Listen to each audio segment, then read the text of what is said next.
आपका education point 360। मैं हूं कपिल भारद्वाज एंड इस लेक्चर सीरीज के अंतर्गत हमारा ये सेकंड लेक्चर है जिसमें कि हम बात करेंगे the fundamental theorem of arithmetics. ये लेक्चर सीरीज हमने शुरू की है 10th क्लास मैथमेटिक्स एनसीईआरटी के लिए, जिसमें हम चैप्टर वाइज वीडियोस बनाने वाले हैं। जो सबसे पहली वीडियो हमने बनाई थी चैप्टर नंबर 1 रियल नंबर्स, जो इसी का ही पार्ट 1 है। उसमें हमने बात की थी यूक्लिड्स डिवीजन लीमा की, जिसको कि आप ऊपर दी हुई लिंक में देख सकते हैं। अगर आपने वो वीडियो नहीं देखी है तो पहले आप उस वीडियो को देखें और फिर इसके बाद इस पर जंप करें ताकि कंटिन्यूटी बनी रहे, फ्लो बना रहे। तो आज की इस लेक्चर सीरीज को लेक्चर को हम शुरू करते हैं और बात करेंगे the fundamental theorem of arithmetics and its application. तो पहले हम थ्योरम पे जाने से पहले हम एक एक टर्मिनोलॉजी की बात करेंगे, डेफिनेशन की बात करेंगे, वो है कंपोजिट नंबर्स। कंपोजिट नंबर के बारे में आपने पहले पढ़ा ही होगा, आई गेस 9th क्लास में पढ़ा होगा। कंपोजिट नंबर्स वो नंबर्स होते हैं जिनको कि आप टू या उससे अधिक प्राइम फैक्टर्स के रूप में लिख सकते हैं। एग्जाम्पल के तौर पे मैं आपसे बोलूँ कि 15th है, 15 को अगर हम लिखें तो 15 को आप कैसे लिखेंगे? 15 is equals to 3 into 5 into 1। अब 1 तो सबका फैक्टर रहता ही है खैर, लेकिन 3 इन 5 there are two prime number जिनके मल्टीप्लीकेशन के रूप में आप इस 15 को रिप्रेजेंट कर सकते हैं। तो 15 एक कंपोजिट नंबर है। जो भी पॉजिटिव इंटीजर्स होते हैं जिनको कि आप मल्टीपल लाइक 2 या उससे अधिक दिस प्राइम फैक्टर्स के रूप में लिख सकते हैं, तो उनको हम कंपोजिट नंबर जनरली बोलते हैं। जैसे आप 20 को लिख सकते हैं, 20 को लिख सकते हैं आप 2 इंटू 2 इंटू 5, ये भी एक कंपोजिट नंबर है। अगर आप 3 की बात करें तो 3 क्या है? 3 इंटू 1, अपने और एक के अलावा इसका कोई और प्राइम फैक्टर नहीं है, तो इसलिए ये प्राइम नंबर है, कंपोजिट नंबर नहीं है।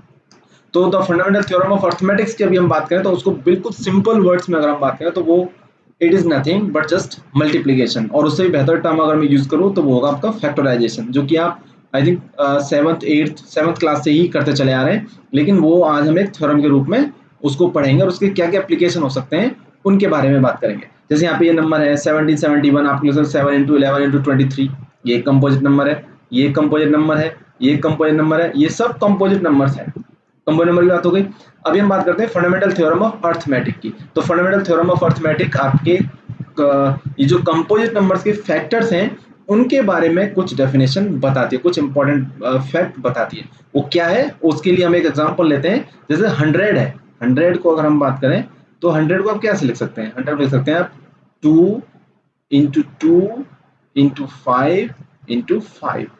ओके, अभी आप 100 को सेम आप ऐसे लिख सकते हैं, भाई मैं पहले 5 लिखूंगा, फिर 2 इंटू 2 लिखूं, या फिर आप ऐसे लिख सकते हैं एक 2 एक 5 फिर एक 2 फिर एक 5। ये सब 100 ही है, ये सब मल्टीप्लाई करो आपको तो इनको सब 100 ही मिलेगा आपको, और ये सब प्राइम फैक्टर्स हैं 100 के ही हैं। लेकिन आप इनमें एक बात ऑब्जर्व करिए, इनके जितने भी इसमें प्राइम नंबर्स हैं, लाइक 2 2 बार है, 5 2 बार है, वो सारी की सारी फॉर्म में इज यूनिक, बट उनका जो ऑर्डर है वो डिफरेंट है खाली। तो ये तो एक कॉमन सेंस वाली बात है कि आप किसी नंबर्स के अगर आप फैक्टर्स कर रहे हैं तो उसमें तो वही फैक्टर आने वाले हैं, लाइक आप उनका ऑर्डर डिफरेंट तरीके से लिख सकते हैं, वो एक अलग बात है। तो यही हमारी फंडामेंटल थ्योरम ऑफ अर्थमेटिक्स कहती है कि कोई भी कंपोजिट नंबर है उनको आप प्राइम फैक्टर्स के रूप में लिख सकते हैं जो कि यूनिक होंगे अपने आप में। प्राइम नंबर जितने भी यूज हो रहे हैं, जैसे 100 में 2 2 बार यूज हो रहा है, 5 2 बार यूज हो रहा है, तो वो यूनिक, ऐसा नहीं कि उसमें 3 आ जाए, आप फॉर्म चेंज करते हो 3 उसमें एज ए फैक्टर आ जाए, ऐसा नहीं है। तो फंडामेंटल थ्योरम ऑफ अर्थमेटिक हमारे इसी कॉमन सेंस को एक डेफिनेशन के रूप में उसको बताती है कि कोई भी कंपोजिट नंबर है उनको आप, लाइक मैं इसी डेफिनेशन का, every composite number can be expressed और factorised as a product of primes, and this factorization is unique apart from order in which the prime factors occur. जैसे मैंने लिखा था 100 को 2 इंटू 2 इंटू 5 इंटू 5, या फिर 2 इंटू 5 इंटू 2 इंटू 5, तो order में be different in different forms, but the number, the prime numbers which are being there in its factorization, जो उसके फैक्टर में जो भी प्राइम नंबर्स आते हैं वो सब यूनिक होंगे। इसी को ही बोलते हैं फंडामेंटल थ्योरम ऑफ अर्थमेटिक। अगर आप इसको जनरल टर्म में बोले, जैसे कि मैंने पहले बताया था, ये सिंपली ये जस्ट मल्टीप्लिकेशन एंड और फैक्टराइजेशन। ओके, बट इसके जैसे कि यूक्लिड्स डिवीजन लीमा क्या था? वो डिवीजन ही था सिंपल, जो हम फर्स्ट या सेकंड या थर्ड क्लास से ही करते चले आ रहे हैं, लेकिन उसको थ्योरम के रूप में और उसके कैसे कैसे एप्लीकेशन हो सकते हैं उसके रूप में हमने अभी उसको फर्स्ट लेक्चर में पढ़ा। ऐसे ही ये फंडामेंटल थ्योरम ऑफ अर्थमेटिक के भी बहुत सारे एप्लीकेशंस हैं। तो पहले हम देखिए, आप खुद ही अभी आप इसे कॉमन सेंस आप देख सकते हैं कि ये बात करती है फैक्टराइजेशन की, किसी भी नंबर के फैक्टराइजेशन की। अगर कोई भी नंबर है, उसकी पावर्स हैं, उसका किसी भी फॉर्म में है, आपसे कोई पूछे कि इसमें ये फैक्टर आएगा कि नहीं आएगा, तो आप उसका सिंपल फैक्टराइजेशन करो और फंडामेंटल थ्योरम ऑफ मैथमेटिक्स से बोल दो कि नहीं आएगा। अगर उसमें है तो आएगा, नहीं है तो नहीं आएगा, क्योंकि फंडामेंटल थ्योरम ऑफ मैथमेटिक्स क्या कहती है कि कंपोजिट नंबर का एक यूनिक फैक्टराइजेशन होता है इस तरीके से।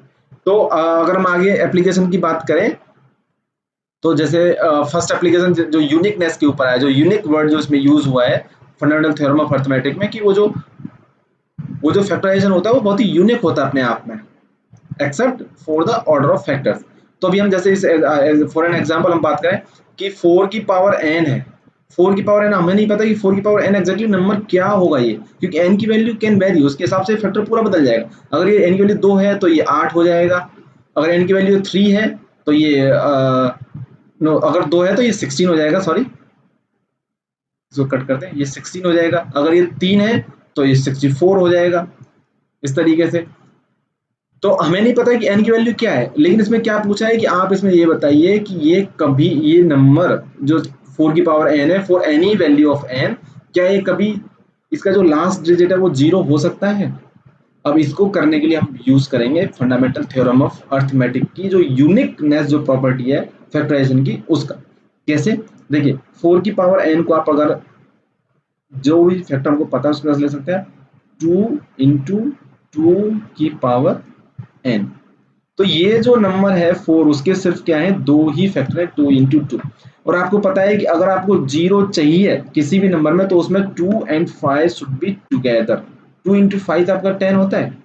अगर कहीं कोई नंबर है, कोई भी नंबर है, उसके फैक्टर में अगर उसके पीछे अगर 0 आ रहा है तो उसमें 2 और 5 होंगे ही होंगे। जैसे मैंने आपको एग्जांपल दिया था 100 का, 100 में आपने देखा था ना, इसके फैक्टर्स क्या थे, 2 इंटू 5 क्योंकि इसमें 2 जीरो है तो 2 और 5 का एक पेयर, 2 और 5 का दूसरा पेयर, तो जितनी जीरो होती है उसमें 2 और 5 के पेयर मिलेंगे ही मिलेंगे, ये आपको दिमाग में रखना है अपने। तो अगर 4 की पावर n को मुझे 0 में एंड करना है, it means there should be a 2 and 5 in its factor itself. अगर वो फैक्टर में है तो डेफिनेटली वो 0 में एंड करेगा, अगर फैक्टर में नहीं है तो वो 0 में एंड नहीं करेगा। तो आपने देखा इसके फैक्टर में क्या है, 2। अब पावर या कुछ भी हो, पावर कुछ भी हो, लेकिन हमारा जो बेस नंबर है उसके फैक्टर में 5 आ नहीं रहा है, 2 तो आ रहा है, 5 नहीं आ रहा है, तो it means it can never end in 0, no matter what the value of n is. n की कुछ भी वैल्यू हो, ये 4 की पावर n कभी भी 0 में एंड अप नहीं होगा। तो ये हमारी जो फंडामेंटल थ्योरम की जो यूनिकनेस प्रॉपर्टी है कि जो फैक्टर्स होते हैं वो यूनिक होते हैं, उसका हमने यहाँ पे यूज किया और बताया कि ये कभी भी 0 में एंड नहीं होगा। सिमिलरली हम अभी जैसे हमने एचसीएफ और एलसीएम की बात की थी, स्पेशली एचसीएफ की बात की थी यूक्लिड्स डिवीजन लीमा से, जिसमें कि लॉन्ग डिवीजन टेक्निक जो होती थी उसमें हम कैसे एचसीएफ निकालते थे उसकी हमने बात की थी। इसी तरीके से हम एचसीएफ और एलसीएम की बात करेंगे फंडामेंटल थ्योरम ऑफ अर्थमेटिक से।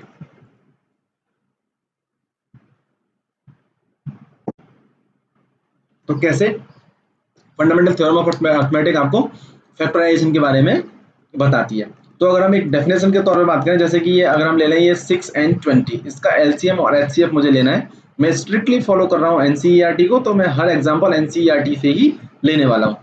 तो 6 को आप क्या लिख सकते हैं, 2 की पावर 1 एंड 3 की पावर 1। ये पावर 1 लिखने का कोई सेंस नहीं बनता, बट जस्ट फॉर रिप्रेजेंटेशन कि अगर 2 दो बार आ रहा होगा 2 की पावर 2 लिखते हैं उसको। फैक्टर्स को थोड़ा कॉम्पैक्ट फॉर्म में लिखने के लिए हम क्या करते हैं, जैसे 100 को, 100 का हमारा क्या था कि ये 2 इंटू 2 इंटू 5 इंटू 5, तो इसको कॉम्पैक्ट फॉर्म में क्या करते हैं कि 2 हमारा 2 बार आ रहा है इंटू 5 हमारा 2 बार आ रहा है, तो ये कॉम्पैक्ट फॉर्म में लिखने के लिए हम उसको पावर्स के रूप में रिप्रेजेंट कर देते हैं। तो सिमिलरली यहाँ पे इस तरीके से इसमें उन्होंने लिखा है 20 क्या है हमारा 2 इंटू 5, तो ऐसे 2 की स्क्वायर 2 की पावर 1 एंड 5 की पावर 1। अब इनका एचसीएफ क्या होगा, 6 एंड 20 का एचसीएफ क्या होगा, तो हम लॉन्ग डिवीजन से आप निकाल सकते हैं, लेकिन फैक्टराइजेशन से कैसे निकालेंगे? तो अगर हम एचसीएफ की बात करें डेफिनेशन के अगेन, तो क्या होता है, वो हाईएस्ट नंबर होता है जो कि गिवन नंबर्स को डिवाइड कर दे। तो आप सिर्फ कॉमन सेंस से सोचिए कि अगर मेरे पास दोनों फैक्टर्स हैं 2 एंड 3, 2 एंड 5, इनके जो फैक्टर्स हैं वो हैं, तो अब मुझे हाईएस्ट वो नंबर निकालना है जो दोनों को डिवाइड करे। दोनों को डिवाइड करने वाला क्या हुआ कि वो दोनों के फैक्टर में होना चाहिए। अगर वो दोनों के फैक्टर में नहीं हुआ तो फिर वो डिवाइड नहीं कर पाएगा। इसीलिए हम क्या करते हैं कि जो फैक्टर्स होते हैं, एचसीएफ क्या होता है कि multiplication of the prime factors with least power.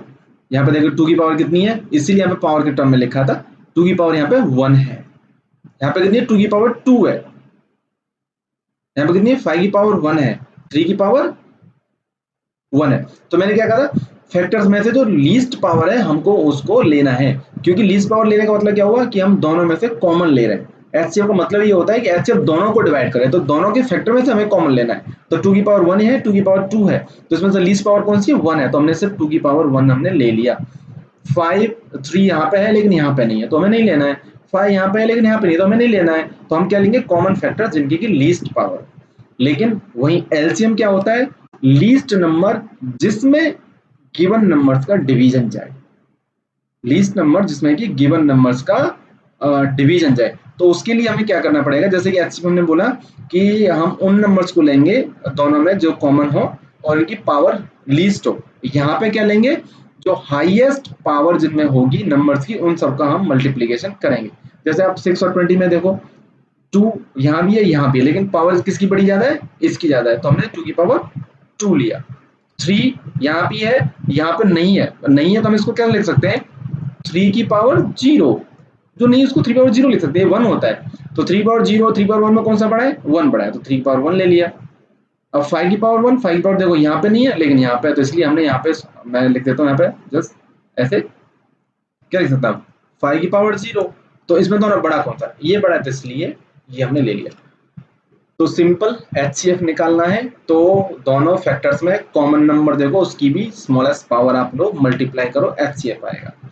LCM निकालना है तो दोनों नंबर्स में देखो कि जो बड़ी पावर है वो हमको लेना है, कॉमन है या नहीं है, नहीं है तो अगर दूसरे में नहीं है अवेलेबल तो उसको हम आप उसकी पावर 0 करके रिप्रेजेंट कर सकते हैं। आप जनरली लिखते नहीं है लेकिन जस्ट टू अंडरस्टैंड कि वो हमने इसमें 3 है ही नहीं, इसमें 3 है तो हमने उसमें से 3 की पावर 1 कैसे ले लिया, वो ऐसे ले लिया क्योंकि दूसरे वाले में 3 नहीं है लेकिन वो 3 की पावर 0 भी हो सकता है, मतलब वर्चुअली है, तो इसलिए हमने 3 की पावर 1 वहां पे लिया। तो ये होता है एलसीएम एंड एचसीएफ। आप देखो एग्जांपल के तौर पर 7th नंबर एग्जांपल में आप देख सकते हैं कि कैसे एचसीएफ और एलसीएम निकाला है, 96 एंड 404। 96 का ये है, 404 का फैक्टराइजेशन ये है। तो हम अगर हम निकालें कि एचसीएफ क्या है, एचसीएफ देखो 2 की पावर 2 इसमें हाईएस्ट स्मॉलेस्ट पावर है कॉमन नंबर्स की, तो ये आपका एचसीएफ हो गया।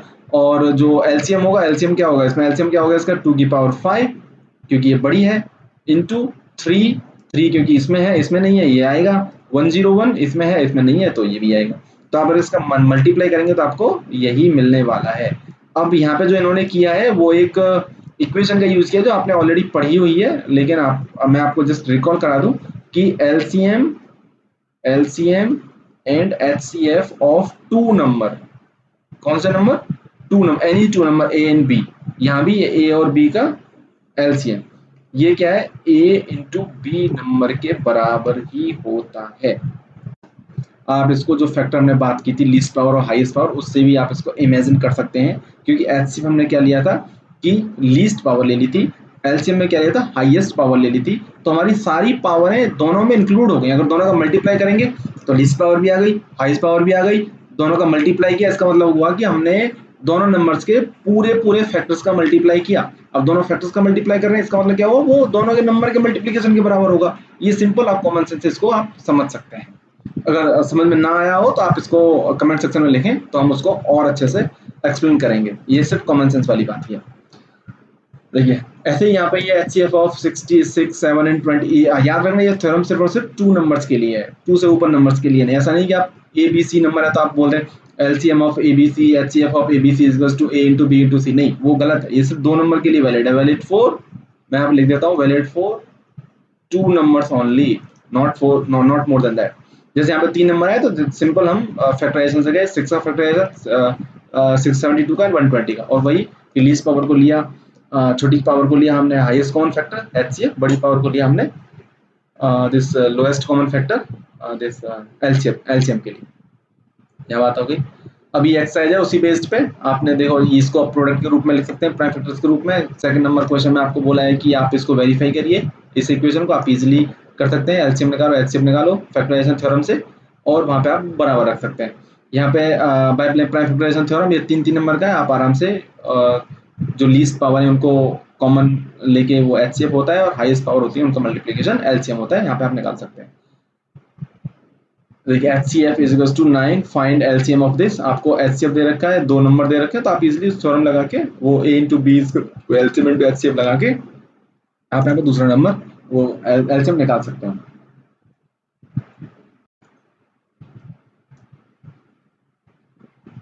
ये क्वेश्चन एग्जैक्टली वही है जो 4 की पावर n था। 6 की पावर n को आप क्या लिख सकते हैं, 2 इंटू 3 की पावर n। अब क्योंकि इसमें 2 तो आ रहा है लेकिन 5 नहीं आ रहा है, इसका मतलब यह है कि ये भी कभी भी 0 में एंड अप नहीं होगा। It can never be equal to any number which has 0 at the end, because इसमें 2 एंड 5 दोनों कॉम्बिनेशन में नहीं आ रहे इसके फैक्टर। एक्सप्लेन वाई, देखो ये क्या है, ये 7 इंटू 11 इंटू 13 करो प्लस 13 करो, इनका फैक्टर करोगे तो कंपोजिट नंबर होगा। क्यों?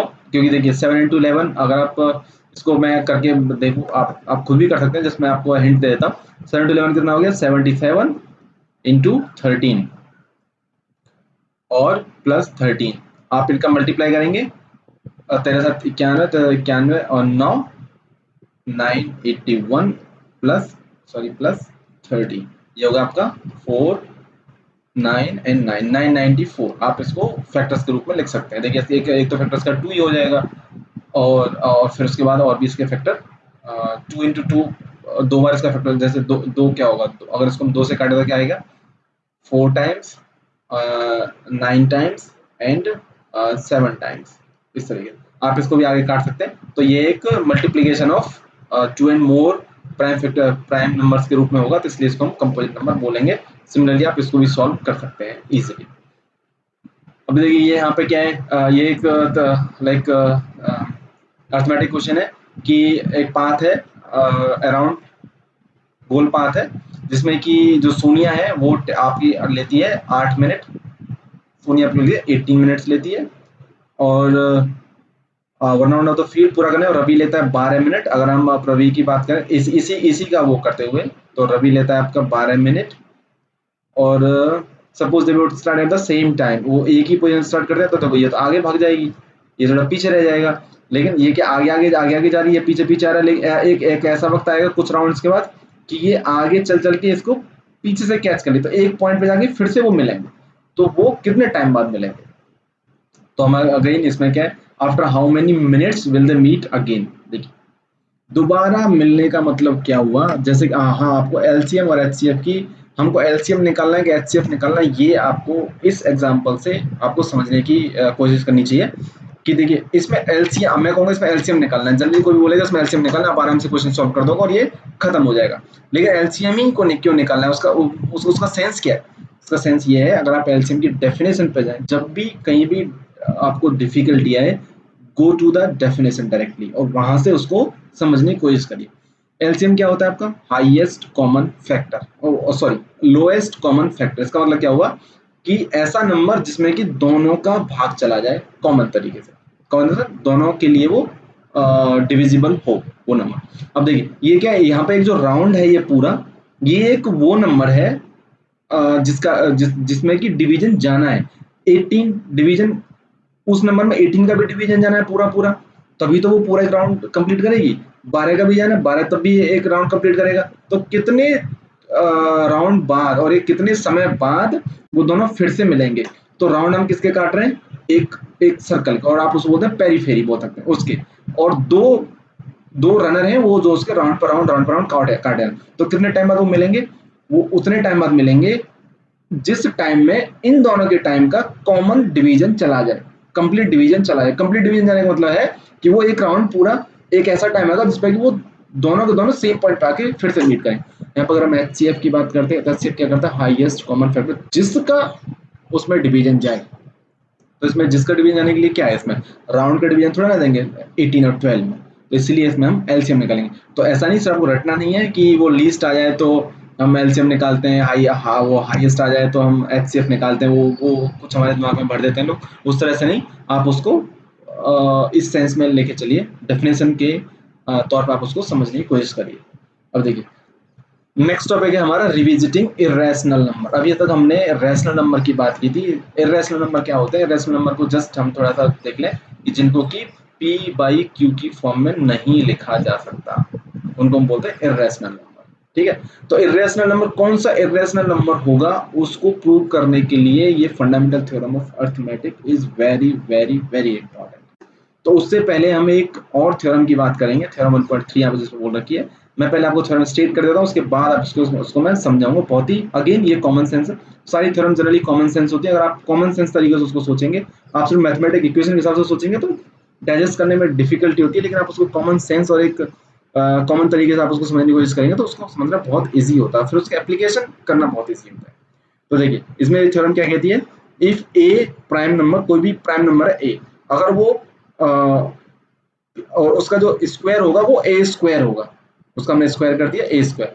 If P, P another number है, अगर पी ए स्क्वायर को डिवाइड कर देता है तो पी डेफिनेटली ए को भी डिवाइड करेगा ही करेगा। जैसे एग्जांपल दे दूं मैं, 2 है हमारा, वो 4 स्क्वायर दैट यानी कि 16 को डिवाइड कर देता है, तो 2 हमारा डेफिनेटली 4 को भी डिवाइड करेगा ही करेगा।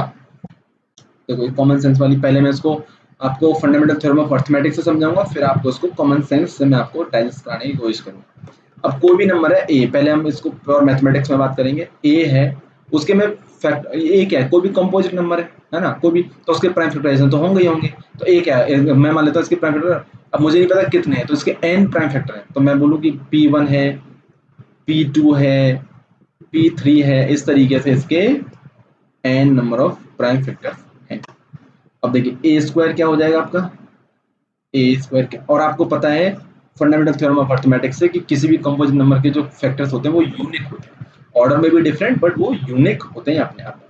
तो ए स्क्वायर क्या हो जाएगा आपका, इन सब का मल्टीप्लाई, P1 P2 Pn, इसका स्क्वायर करो या फिर इसको मैं 2 बार मल्टीप्लाई करूँ, P1 P2 एंड Pn, इस तरह।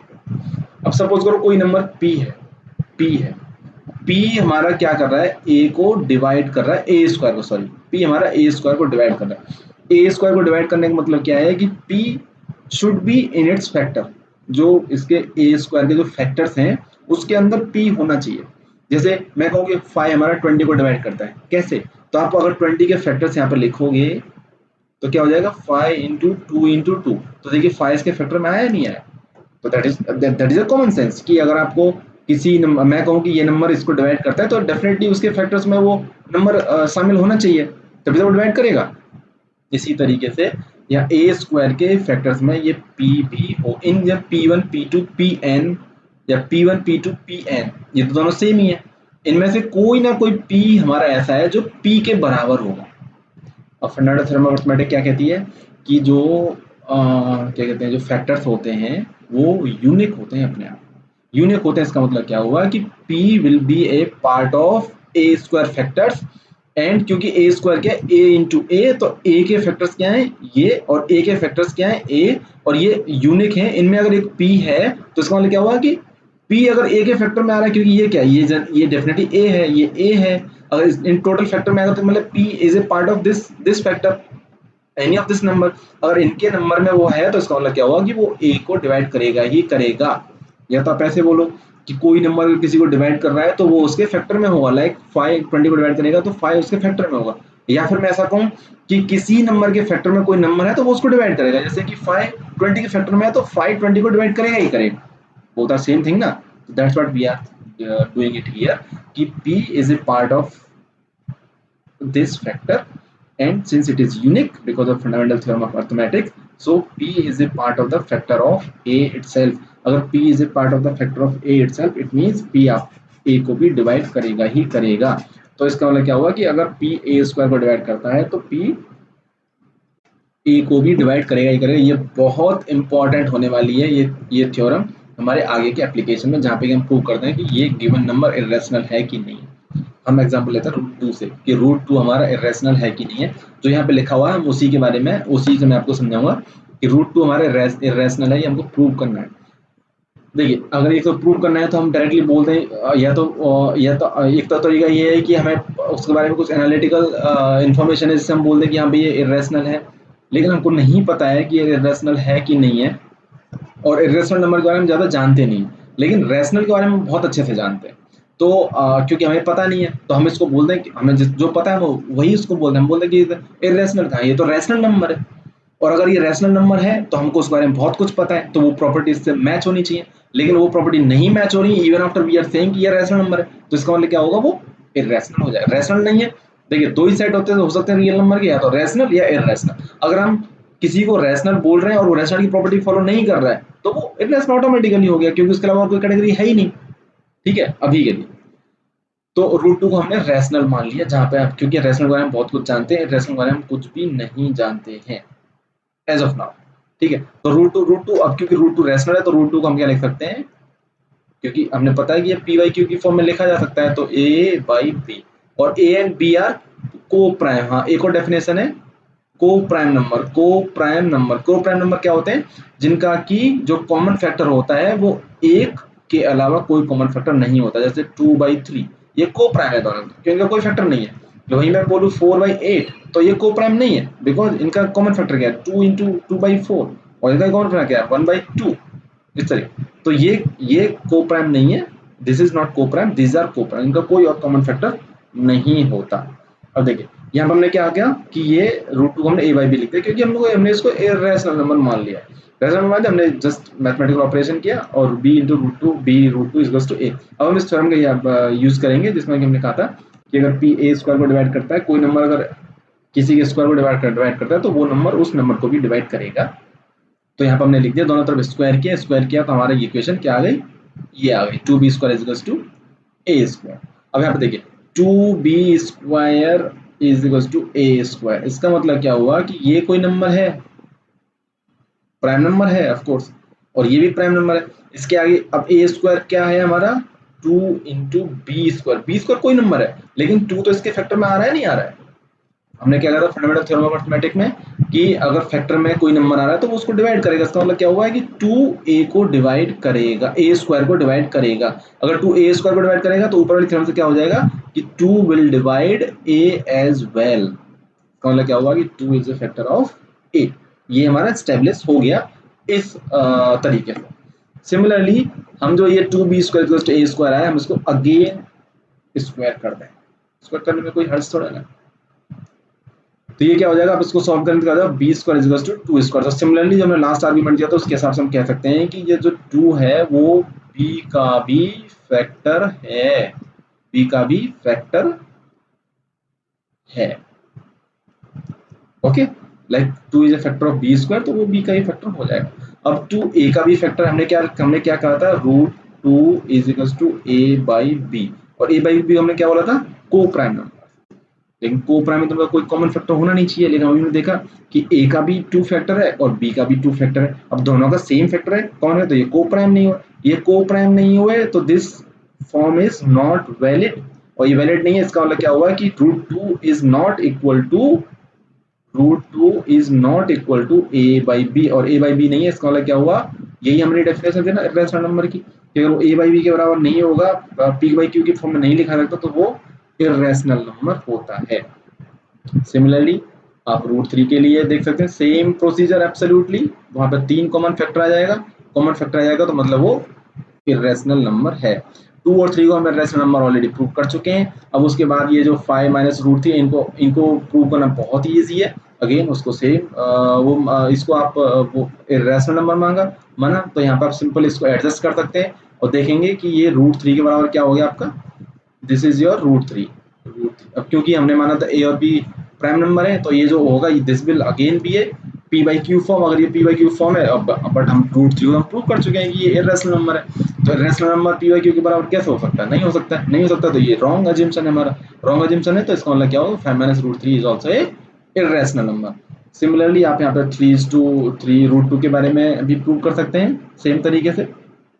एक्सरसाइज 1.3 की बात करें तो सिंपल जो हमने ऊपर बात की है रैशनल नंबर कैसे प्रूव करते हैं उसके बारे में, आप यहाँ पे जो ये 5 है √5 है, तो आप अगेन इसको मान सकते हैं कि a = √5, ये a/b = √5, ये एक रैशनल नंबर माना हमने इसको। इसमें स्क्वायर करेंगे तो a² b² = 5, तो a² = 5b², तो यहाँ पे 5 आपका फैक्टर हो गया ए स्क्वायर का, सिमिलरली ए का हो गया, इसको दोबारा से आप स्क्वायर करेंगे तो 5 हमारा कॉमन फैक्टर आ जाएगा इन ए और बी का, जो कि पॉसिबल नहीं है। इसका मतलब क्या होगा, √5 हमारा इर्रेशनल नंबर है। सिमिलर तरीके से आप बाकी को भी प्रूव कर सकते हैं इजीली। कोई भी इशू आए तो आप कमेंट सेक्शन में लिख के हमें बता सकते हैं, हम उसका सोल्यूशन जरूर देंगे। अब देखिए नेक्स्ट, अभी हमने बात की इर्रेशनल नंबर की, कैसे प्रूव करते हैं इर्रेशनल नंबर को। अभी हम बात करेंगे रैशनल नंबर की, rational number and their decimal form की, डेसिमल फॉर्म। पहले हम इस पर जंप करने से पहले मैं आपने एक ऑब्जर्वेशन किया होगा कि जैसे ही हमने ये इर्रेशनल नंबर में रैशनल नंबर जोड़ा तो ये हम प्रूव कर देते हैं कि ये इर्रेशनल नंबर है। तो हम अब जैसे आपने पढ़ा है ना, प्लस माइनस क्या होता है, माइनस, माइनस प्लस क्या होता है, माइनस, प्लस प्लस क्या होता है, प्लस, माइनस माइनस क्या होता है, माइनस। सिमिलरली आप रैशनल और इरेशनल नंबर बोल सकते हैं। मैं रैशनल को बोलता हूँ आर और इरेशनल को बोलता हूँ मैं आई आर।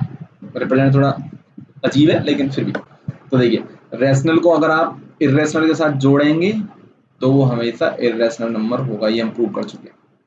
रैशनल से अगर आप रैशनल से घटाएं या इरेशनल को घटाएं या इरेशनल से रैशनल को घटाएं, वो भी आपका इरेशनल नंबर ही होगा। अगर आप रैशनल और इरेशनल का मल्टीप्लाई करेंगे या डिवीजन करेंगे दोनों, तो भी वो इरेशनल नंबर ही होगा। लेकिन अगर आप इरेशनल नंबर और इरेशनल नंबर को आप जोड़ेंगे तो भी वो इरेशनल होगा, दोनों को घटाएंगे तब भी वो इरेशनल होगा, दोनों का मल्टीप्लाई या डिवीजन करेंगे तो हो सकता है कि वो रैशनल बन जाए। जैसे कि √2 इंटू √2 हम करेंगे तो ये क्या हो जाता है, 2, वो की एक रैशनल नंबर है। √3/√3 ये क्या हो जाता है, 1, जो कि एक रैशनल नंबर है। ठीक है, तो अगर इरेशनल का ऑपरेशन है कुछ भी ये multiplication and division, in that case that number can be irrational और रैशनल। जैसे √5 इंटू √2 करेंगे तो ये आपका √10 हो जाएगा, जो कि इरेशनल ही है। ठीक है, ये आप थोड़ा ध्यान दे सकते हैं इस चीज पे, जो कि बहुत ही यूजफुल होगा क्वेश्चन सॉल्व करने में। अभी हम बात करेंगे rational number and their decimal expression. ये बहुत ही इंटरेस्टिंग सा टॉपिक है, जिसको अगर आप ध्यान से पढ़ें, रटने की कोशिश ना करें, तो इसमें आपको एक बहुत ही फन फैक्ट, काफी फन फैक्ट आपको इसमें पता लगेगा।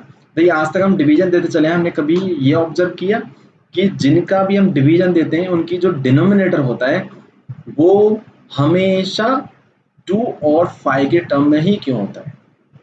कोई भी डेसिमल फॉर्म आप ले लो, एग्जाम्पल के तौर पर देखो, ले लो 0.375, इसको क्या लिखा, 375/1000, ये क्या है, 10 की पावर क्यू, और 10 क्या है, 2 इंटू 5 है ना, तो 2 की पावर क्यू, 5 की पावर क्यू। तो सिमिलरली ये डेसिमल फॉर्म है, ये डेसिमल को भी डेसिमल फॉर्म लो आप हमेशा, अब 10 क्या, 2 इंटू 5 है ना।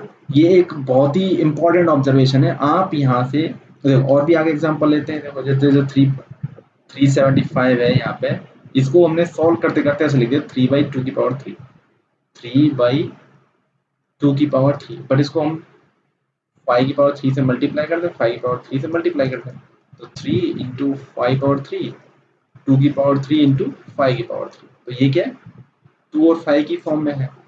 तो कोई भी डेसिमल फॉर्म है जो कि टर्मिनेट हो रही है, टर्मिनेट का मतलब है कि किसी एक फिक्स्ड नंबर ऑफ डेसिमल के बाद वो खत्म हो रही है, उसका जो डिनोमिनेटर होगा वो हमेशा 2 और 5 के फैक्टर्स में ही होगा। इसकी एक थ्योरम है जिसके बारे में अभी हम बात करेंगे। ये हमने सिर्फ ऑब्जर्वेशन आपको बताए, अभी हम उस थ्योरम की बात करेंगे। ये क्या कहती है, कोई भी एक्स है जो रैशनल नंबर है, any x be a rational number whose decimal expansion is मतलब टर्मिनेट, जो कि टर्मिनेट हो, टर्मिनेट का मतलब जैसे मैंने क्या होता है कि किसी फिक्स्ड डेसिमल नंबर बाद, जैसे मैं अगर 1/3 की बात करें तो क्या होगा, 0.333, ये कहीं खत्म नहीं होता है, इट इज नेवर एंडिंग। तो इसकी बात नहीं कर रहा हूँ मैं, जो खत्म होता है 1/2 0.5, 1/4 0.25, इस तरीके जो खत्म होता है एक fix decimal number of digit बाद।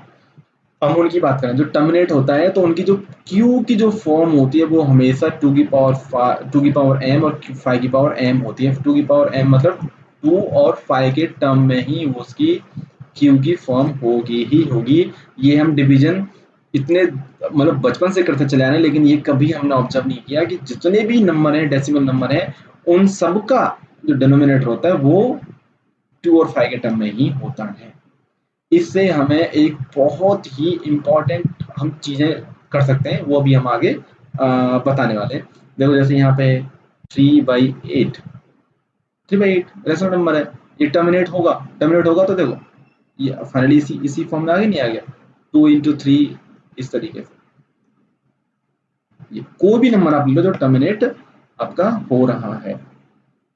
अभी हमने यहाँ बात किया कि अगर कोई नंबर है जो टर्मिनेट हो रहा है तो उसकी जो क्यू की फॉर्म होगी वो 2 और 5 की पावर्स के टर्म में ही होगी। इसको उल्टा बोले तो उल्टा कैसे बोलेंगे कि अगर कोई नंबर है, अगर कोई रैशनल नंबर है, उसका क्यू 2 और 5 के टर्म में ही हो तो क्या वो टर्मिनेट होगा? यस। इसकी जो कन्वर्स थ्योरम है वो भी ट्रू है कि अगर कोई, देखो ये कितनी इंपॉर्टेंट फैक्ट है। अभी आपको अभी समझने की कोशिश करिए कि आपके पास कोई भी नंबर दिया हुआ है, कितना भी बड़ा नंबर दिया हुआ है, मैं एग्जांपल ले लूं 2/525, ठीक है इसको, तो मुझे बताना है कि भाई ये बिना भाग दिए, अब डिवीजन देने जाओ तो कितना लंबा डिवीजन पड़ेगा इसका, ठीक है। तो डिवीजन मुझे देना है, मुझे देना नहीं है, मुझे बताना है कि ये टर्मिनेटिंग होगा कि नहीं होगा। तो simply you look at the denominator and take its factor. तो क्यू के इसके फैक्टर क्या हो जाएंगे, 525 के फैक्टर क्या हो जाएंगे,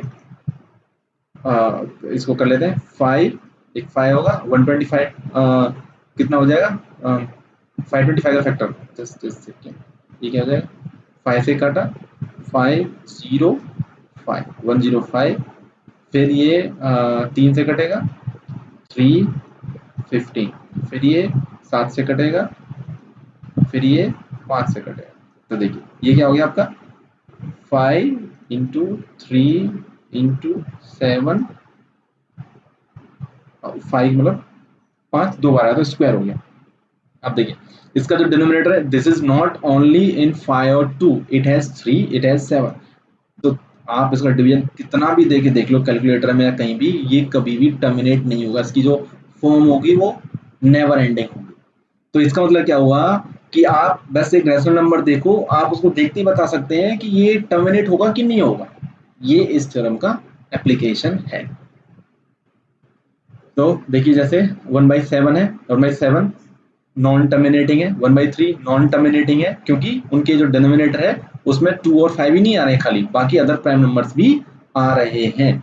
तो देखिए एक ये थ्योरम बन के निकल के आती है कि ये रैशनल नंबर है p/q such that the prime factorization is of q is not, अभी हमने बात क्या की थी, अगर वो 2 और 5 के टर्म में है तो वो टर्मिनेट होंगे, अगर टर्म में नहीं है तो नॉन टर्मिनेट होंगे।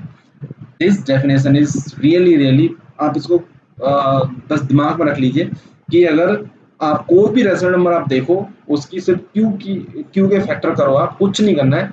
अगर वो 2 और 5 के टर्म में आ रहे हैं, ओनली 2 और 5 के टर्म में, तो वो जो डेसिमल फॉर्म उसकी जो होगी बिना डिवाइड किए वो आपकी टर्मिनेटिंग होगी, मतलब कहीं ना कहीं वो जाके खत्म हो रही होगी। और अगर वो 2 और 5 के टर्म में ही नहीं है, ओनली और भी अदर प्राइम नंबर उसमें आ रहे हैं, तो वो हमेशा नॉन टर्मिनेटिंग होगी। एक्सरसाइज 1.4 की बात करें हम, तो उसमें क्या बोला है कि बिना डिवाइड करे बताओ कि ये टर्मिनेटिंग होगा कि नॉन टर्मिनेटिंग होगा। तो सिंपली आप यू आपके क्यू के फैक्टर लो, जैसे हम इसमें 3125 का फैक्टर लें, क्या हो जाएगा, इसको 5 से काटेंगे 6 टाइम, 2 टाइम 5 से काटेंगे 1 2 और 5 125, 5 से काटेंगे 25, 5 से काटेंगे 5, 5 से काटेंगे 1, तो ये क्या हो जाएगा आपका 13/5 की पावर 1 2 3 4 5 5। अब क्योंकि यहाँ पे 2 तो है ही नहीं, तो 2 नहीं, तो 2 तो आप ला सकते हैं, बस 2 आप ला सकते हैं, लेकिन 2 के अलावा और कोई नंबर यहाँ पे जो 3 होता तो 3 को हटा नहीं सकते, बट 2 को आप ला सकते, लेकिन 3 को हटा नहीं सकते, इसका मतलब क्या हो जाता है वो नॉन टर्मिनेटर। 2 की पावर 5 इंटू 2 की पावर 5 तो ये हो जाएगा 13 इंटू 25, इसका मल्टीप्लाई करो, इस पर 25 into 3 is 75 and 25 plus 7 is 32, like this। ये क्या जाएगा आपका 10 की पावर 5, तो ये क्या हो जाएगा 325 अपॉन 1 2 3 4 5, 1 2 3 4 5। तो ये इसकी आपकी डेसिमल फॉर्म हो गई बिना डिवीजन दिए, सिंपल स्टेप फॉर्म। तो ये इतना इंपॉर्टेंट इसका एप्लीकेशन आता है जिसमें आप डिवाइड, अब 13 और 3125 के आप डिवाइड करते जाओ, आप मतलब पागल हो जाएंगे डिवीजन डिवीजन करते करते। उससे बेहतर है कि सिंपल उसका फैक्टराइजेशन करो, 2 और 5 के टर्म में लिखो सिंपली। सिमिलरली ये है, इसमें 2 ही 2 आ रहा है तो 5 आप खुद बना सकते हैं, ये टर्मिनेटिंग होगा। ये आप फैक्टर करके देख लीजिए, ये फैक्टर सिमिलरली आप सारे फैक्टर करके देख देखिए, 2 है 5 7 तो definitely it is not a terminating, because इसमें ऑलरेडी 7 आ रहा है, देख देख के बस खत्म हो गया, कुछ करने की जरूरत ही नहीं है इसमें। ठीक है, अब देखिए ये हो गया। जैसे अब इसमें क्वेश्चन नंबर 1 में डेसिमल फॉर्म लिखनी है तो उसमें 2 और 5 के टर्म में लिख लो, डेसिमल फॉर्म सीधे सीधे लिख जाती है। और देखो उसमें बताना है कि ये टर्मिनेटिंग होगा नॉन टर्मिनेटिंग होगा, what can you say about the prime factors of, ये उल्टा क्वेश्चन है पहले क्वेश्चन का। ये क्या है, टर्मिनेटिंग है, तो डेफिनेटली इसको आप जब पी वाई क्यू के फॉर्म में लिखेंगे तो उसके जो क्यू के जो फैक्टर होंगे वो 2 और 5 के टर्म में ही होंगे। ठीक है, सिमिलरली ये नॉन टर्मिनेटिंग है, नॉन टर्मिनेटिंग उसके क्यू के फैक्टर 2 एंड 5 के टर्म में नहीं होंगे। ये टर्मिनेटिंग है बट रिपीटिंग है, इसके बारे में आपने ऑलरेडी 9th क्लास में पढ़ा था किस तरीके से इनकी पी वाई क्यू की फॉर्म लिखते हैं। लेकिन हमें यहाँ पर सिर्फ पहचानना है कि जैसे हमें क्या चाहिए कि पी क्यू के बारे में इंफॉर्मेशन लानी है। तो क्यू 2 और 5 के टर्म में होगा only if the decimal form is terminating. 2 जो क्यू है वो 2 और 5 के टर्म में नहीं होगा, चाहे तो वो नॉन रिपीटिंग नॉन टर्मिनेटिंग हो या फिर नॉन टर्मिनेटिंग बट रिपीटिंग हो, तब भी वो 2 और 5 के टर्म में नहीं होगा। ये समरी है, समरी आप एक एक पढ़ लें। अब उसमें से कोई भी ये वो सारी डेफिनेशन और थ्योरम्स लिखी हुई हैं जो हमने ऑलरेडी की हैं। अगर कुछ भी समझ में ना आए तो कमेंट सेक्शन में आप लिख सकते हैं। जैसे कि मैंने आपसे बोला था कि जो LCM into HCF of 2 numbers is equals to multiplication of 2 number, वो सिर्फ 2 नंबर के लिए वैलिड है। 3 नंबर के लिए आपको लिखना है तो ये वाला इसकी इक्वेशन होती है, जो कि अभी इस स्टेज के लिए नेसेसरी नहीं है, इसीलिए मैंने इस पर ज़्यादा एम्फेसाइज नहीं किया। तो इस वीडियो के साथ, इस लेक्चर के साथ हमारा फर्स्ट चैप्टर खत्म होता है, that is real number, chapter number 1 mathematics NCERT for 10th class. अब हम सेकंड चैप्टर की जो लेक्चर वीडियो होगी हमारी वो थर्ड लेक्चर वीडियो होगी। ये पार्ट 2 था only for first chapter. I hope आपको ये कंटेंट पसंद आ रहा होगा। पसंद आए तो आप इसको अपने दोस्तों में, रिश्तेदारों में शेयर करें ताकि उनको भी कुछ हेल्प मिल सके। कोई भी डाउट है, कलेक्टिव डाउट है तो आप कमेंट्स में लिखेंगे तो हम उसके लिए हो सकता है कि एक स्पेशल आपके लिए कुछ लाइव सेशन भी अरेंज कर दें, ताकि आप सबका डाउट एक साथ सॉल्व आउट हो सके और आप अपना फीडबैक कमेंट सेक्शन में लिख सकते हैं। ये नोट्स अगर आपको डाउनलोड करने हैं तो नीचे दी हुई दिस बायो सेक्शन में आप लिंक पर क्लिक करके ये जो नोट्स है वो भी आप डाउनलोड कर सकते हैं। थैंक यू, धन्यवाद।